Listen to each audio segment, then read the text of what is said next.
असली बलिदान किसने दिया। एक नेवले की कहानी जो सोना बन गया। एक बार एक राजमहल में बड़ा यागना हुआ। हजारों लोग, लाखों का धन, सब कुछ दान में दे दिए गए। तब ठीक उसी समय हॉल में एक छोटा नेवला घुस आया और वो उसका शरीर चमक रहा था जैसे कि सोना। सबने पूछा, तू यहाँ क्यों आया है। नेवले ने कहा, तुम सब झूठ बोलते हो कि ये बलिदान है, बट ये कोई बलिदान नहीं है। तभी वो एक गांव की स्टोरी सुनाता है। एक छोटी सी गांव की कहानी सुनो। एक ब्राह्मण अपने पत्नी, बेटे और बहू के साथ रहता था और उसका जीवन यज्ञ, ज्ञान और उसके बदले में जो दान मिलते थे उनसे उनका जीवन चलता था। तभी वहाँ गांव में 3 साल के लिए अकाल पड़ा और उसकी जीवन पहले से कठिन हो गई। कुछ दिनों भूखे रहने के बाद उस ब्राह्मण को थोड़े से जौ के आटे मिले।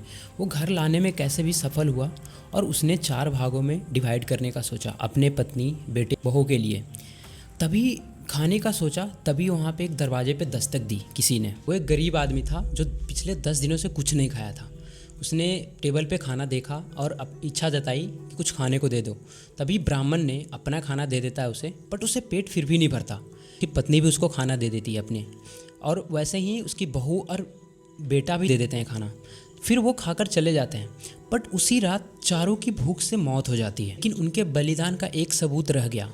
उस आटे का छोटा सा कच जमीन पर रह गया और नेवले ने उस कच पे लेटा तो उसकी आधा शरीर सोने की बन गई। असली बलिदान वो है जो खुद के पास कुछ ना हो फिर भी दूसरों को दे दिया जाए।